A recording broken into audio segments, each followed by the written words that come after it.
전쟁이 났습니다. 그리고 지금 수많은 투자자들이 매도 버튼 위에 손을 올려놓고 있습니다. 이유는 단순합니다. 유가가 오르고 있기 때문입니다.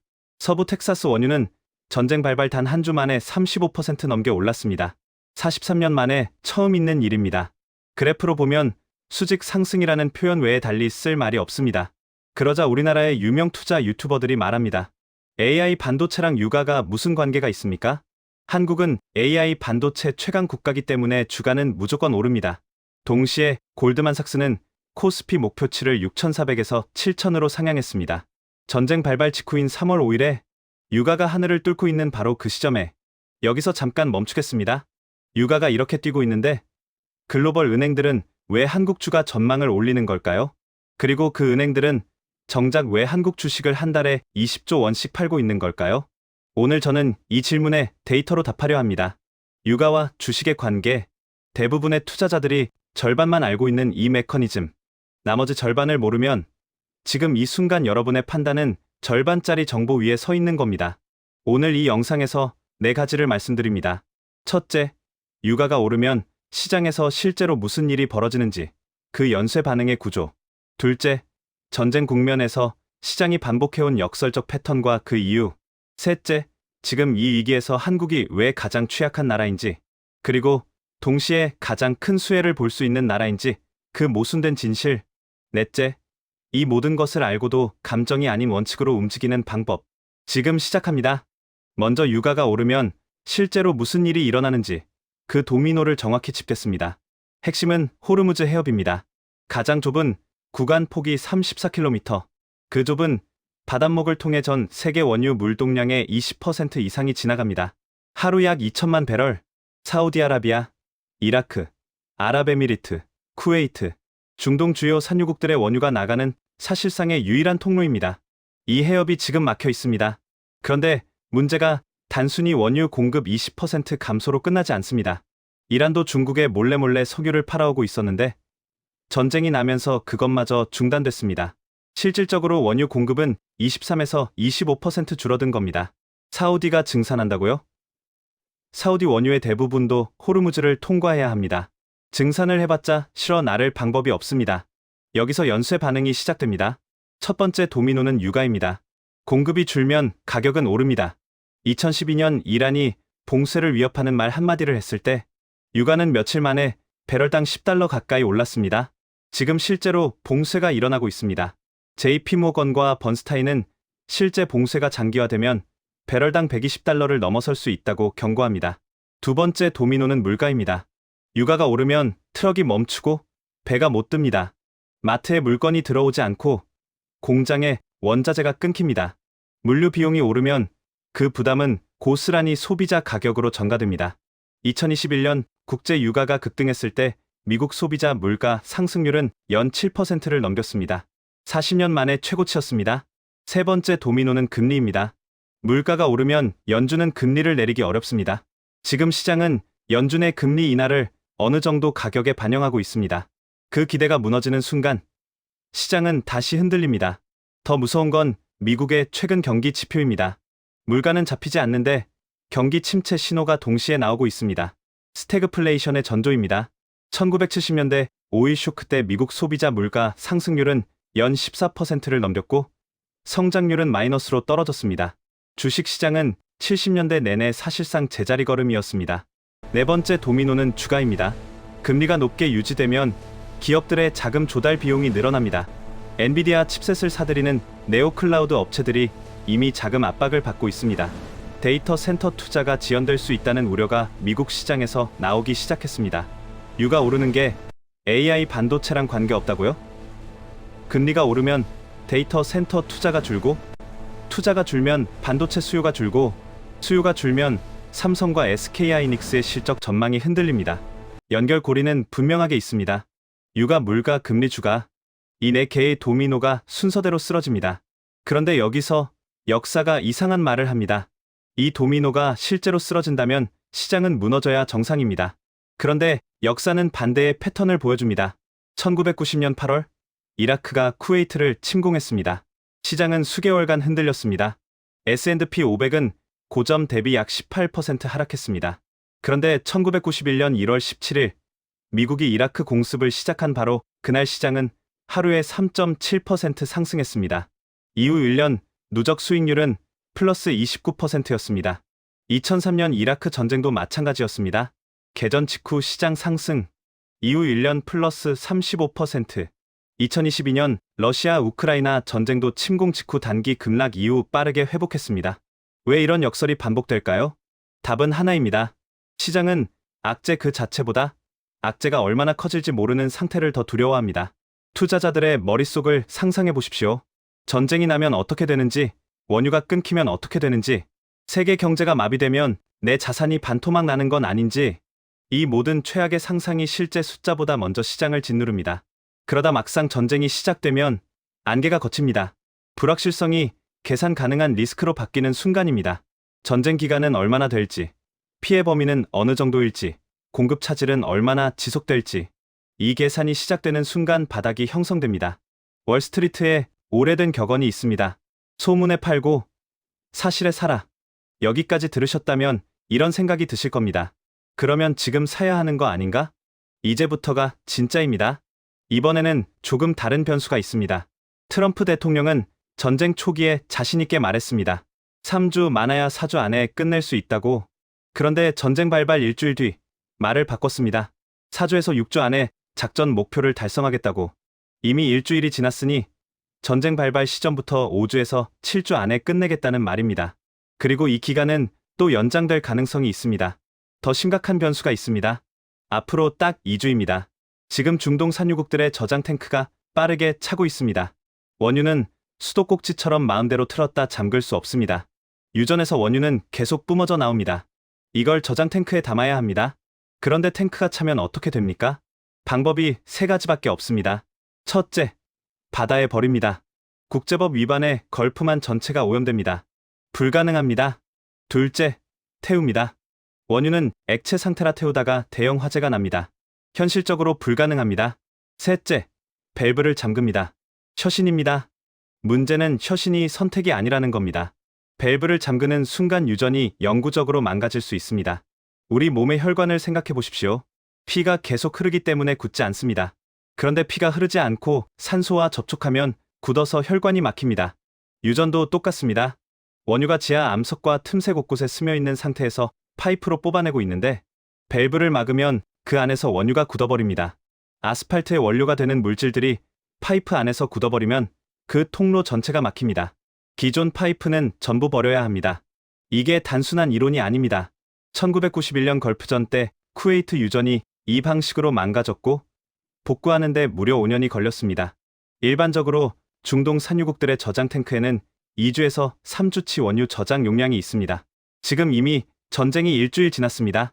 유조선까지 동원해서 꽉꽉 채우고 있으니 3월 중순까지는 버틸 수 있습니다. 그런데 3월 중순을 넘어가면 나라마다 밸브를 잠가야 하는 상황이 옵니다. 트럼프 대통령은 유가가 오를 때마다 입으로 막아왔습니다. 이란, 방공망 완전 파괴했다. 유가 안정. 호르무즈에 구축함 보내 유조선 에스코트 하겠다. 유가 안정.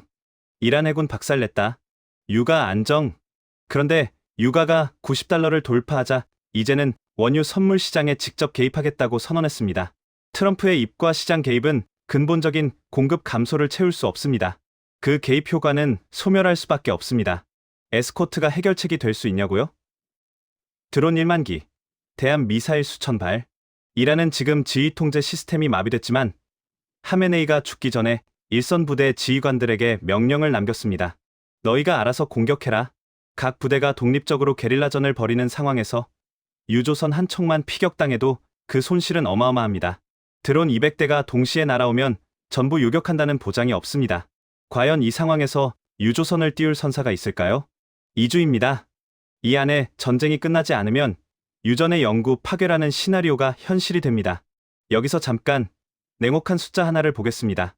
많은 분들이 이렇게 말합니다. 유가가 오르면 중국이 제일 큰일 났다. 트럼프가 중국 경제를 망치려는 큰 그림이다. 절반만 맞는 말입니다. 나머지 절반은 데이터가 완전히 다른 얘기를 합니다. 국가별 에너지 자급률을 보겠습니다. 미국은 105%입니다. 자급을 넘어 수출하는 나라입니다. 유가가 오르면 오히려 수익이 납니다. 중국은 얼마일까요? 흔히 40%라고 알려져 있습니다.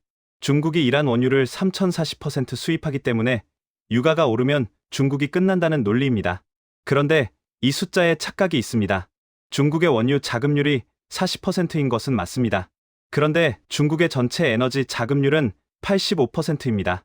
태양광, 풍력, 수력, 원자력. 중국은 이미 재생에너지와 원전으로 전체 에너지의 85%를 자급합니다. 국제에너지기구는 우라늄을 수입해도 에너지 자급으로 분류합니다. 중국은 스스로 우라늄도 생산합니다. 계산해 보겠습니다. 전체 에너지의 15%를 수입하는데 그중 원유와 천연가스 비중이 60%라면 6 곱하기 15, 전체 에너지에서 석유가스 의존도가 기껏해야 9%입니다. 유가가 2배가 되어도 중국 에너지 원가의 9%만 오르는 겁니다. 게다가 중국은 러시아산 원유를 국제가보다 2030% 싸게 살 수 있습니다. 유럽은 러시아와 싸우고 있으니 사지 못합니다. 중국만 이 할인을 받습니다. 그렇다면 진짜로 취약한 나라는 어딜까요? 한국의 에너지 자급률은 19%입니다. 원전 포함해서 19%입니다. 81%를 수입해야 합니다. 그런데 우리나라 원전 농축 우라늄의 40%는 러시아산입니다. 사실상의 자급률은 19%도 안 됩니다. 중국의 석유가스 의존도가 9%라면 한국은 82% 가까이 됩니다. 비율로 따지면 한국이 중국보다 원유 의존도가 9배나 높습니다. 더 심각한 나라가 있습니다. 일본은 13%입니다. 대만은 4%입니다. 동아시아 3국, 한국, 일본, 대만이 이번 사태의 최대 피해자입니다. 중국이 아닙니다. 여기서 우리나라에 특수한 문제가 하나 더 있습니다. 한전입니다. 지난 정부에서 유가가 급등했을 때 전기요금을 올리지 못했습니다. 그 결과 한전의 부채가 200조 원을 넘었습니다. 한 해 이자만 4조 3천억 원입니다. 한전이 민간 기업이었으면 이미 100번은 파산했을 규모입니다. 이 상태에서 유가가 또 올랐습니다. 한전이 비용을 전기요금으로 전가하지 않으면 부채는 300조, 400조로 늘어납니다. 전기요금을 올리면 반도체 공장의 원가가 올라갑니다. 삼성전자, SK하이닉스는 막대한 전력을 씁니다. 유가가 AI 반도체랑 관계없다는 말이 얼마나 반만 맞는 얘기인지 이제 보이십니까? 외국인 투자자들의 시각도 여기에 있습니다. 외국인들은 주가 오르는 것보다 원화 가치가 떨어지는 것을 더 두려워합니다. 유가가 100달러를 넘으면 한국은 무역수지 적자로 돌아서고 달러 유입이 줄면서 환율이 급등합니다. 1997년, 2008년에 환율이 1600원에서 2000원으로 뛰었던 공포가 외국인들에게 아직 남아 있습니다. 주가가 아무리 올라도 환율에서 손실이 나면 의미가 없습니다. 그래서 외국인들은 한국 주식을 팔고 있습니다. 골드만삭스가 목표치를 7,000으로 올린 그 시점에도 말입니다. 말과 행동이 다릅니다. 그런데 이 냉혹한 취약성이 동시에 기회를 만들어냅니다. 에너지 없는 나라가 에너지 공급망의 핵심 기술을 갖게 된 역설? 이게 한국의 이야기입니다. LNG 운반선입니다. 호르무즈가 막히면 세계는 대한에너지를 찾습니다. 카타르, 호주, 미국에서 오는 LNG입니다. 그 LNG를 실어 나르는 배, 누가 만듭니까? 한국이 글로벌 LNG 운반선 수주 점유율 80% 이상을 가져갑니다. 영하 163도를 버티는 멤브레인 기술, 0.001mm의 미세균열도 허용하지 않는 용접 기술. 이건 돈으로 살 수 없는 수십 년의 집념입니다. 호르무즈가 위협받을수록 LNG 수요가 늘고 LNG 수요가 늘수록 한국 조선소의 발주가 쏟아집니다. 방산입니다.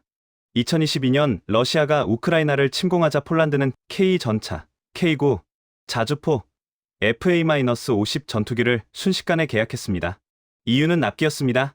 미국산 무기는 수년을 기다려야 합니다. 한국산은 계약 후 수개월 안에 납품됩니다. 그 결과 한국 방산 수출은 2021년 72억 달러에서 2022년 173억 달러로 단 1년 만에 2배 이상 뛰었습니다. 역대 최고치였습니다. 중동 긴장이 고조될수록 사우디, UAE, 이라크가 국방 예산을 늘리고 있습니다. 한국산이 그 수요를 받아낼 위치에 있습니다. 원전입니다. 에너지 자급률 19%의 취약함이 한국을 가장 절박하게 에너지 독립에 투자하게 만들었습니다. SMR, 소형 모듈 원전, 공장에서 찍어내듯 생산하고 현장에서 조립하는 차세대 원전, 체코, 폴란드, 사우디아라비아, 네덜란드가 줄을 서고 있습니다. 중동의 산유국들 쫓아 탈석유 이후를 준비하며 한국 원전을 원합니다. 약점이 강점을 만들었습니다. 위기가 반복될수록 한국의 포지션은 오히려 강화됩니다. 단, 이 기회를 실현하는 것과 단기 주가 흐름은 다른 이야기입니다. 이 구조적 기회가 시장에 반영되려면 시간이 필요하고 그 시간 동안 단기 변동성을 버텨야 합니다. 그렇다면 지금 개인 투자자는 어떻게 움직여야 할까요? 전쟁이 나면 투자자들은 두 가지 실수 중 하나를 저지릅니다. 공포에 질려 전부 팔거나 반등을 확신하고 한 번에 전부 사거나, 그리고 두 경우 모두 대부분 후회로 끝납니다. 세 가지 원칙을 말씀드립니다. 첫째, 숫자로 기준을 정해두십시오. 막연하게 떨어지면 사야지가 아닙니다. 유가가 배럴당 $100를 넘으면 에너지 섹터 비중을 점검한다. S&P 500이 현재보다 10% 더 빠지면 분할 매수를 집행한다. 이렇게 미리 조건을 정해두면 공포가 극대화된 순간에도 계획대로 움직일 수 있습니다. 2주 안에 전쟁이 끝나는지 유전셔신 사태가 현실이 되는지 이 두 분기점을 주시하면서 시나리오별 대응을 미리 설계하십시오. 둘째, 돈의 성격을 분리하십시오. 1년 안에 써야 하는 돈은 지금 이 변동성 장세에 절대 넣지 마십시오. 전세 보증금, 아이 학비, 생활 예비금, 이 돈은 시장에 넣는 순간 리스크가 됩니다. 3년 이상 묶어둘 수 있는 돈만 시장에 투입하는 원칙. 폭풍 속에서 닷없이 항해하다 가는 방향을 아무리 잘 잡아도 배가 뒤집힙니다. 셋째, 구조와 단기 노이즈를 구분하십시오. 골드만삭스의 목표치 상향은 단기 트레이딩 포지션과 다를 수 있습니다. 말과 행동을 함께 보십시오. 중국이 가장 큰 피해자라는 단순화된 서사는 숫자가 반박합니다. K방산, K조선, K원전에 대한 글로벌 수요는 중동 위기라는 단기 뉴스를 넘어 에너지 안보와 방위비 증가라는 10년짜리 구조 변화 위에 있습니다. 마지막으로 한 가지만 더 말씀드리겠습니다. 한국은 에너지 자금률 19%의 나라입니다. 이 취약함은 숨길 수 없는 현실입니다. 동시에 그 취약함 때문에 세상이 필요로 하는 기술을 집요하게 만들어 온 나라이기도 합니다. 기술은 흉내 낼 수 있습니다. 그러나 에너지 없는 나라가 에너지 공급망을 지배하는 역설적 집념은 흉내 낼 수 없습니다. 지금 이 2주가 전 세계 에너지 지형을 바꿀 수 있습니다. 그 안에서 한국이 어떤 포지션에 있는지 여러분은 이제 알고 있습니다. 아는 것과 모르는 것의 차이가 결국 이 국면의 판단을 갈라놓을 겁니다. 다음 K산업의 주인공은 무엇이 될까요? 여러분은 어떻게 보십니까? 댓글로 알려주시면 다음 영상에서 데이터로 검증해 오겠습니다. 지금까지 국가 전략의 언어로 경제를 읽었습니다.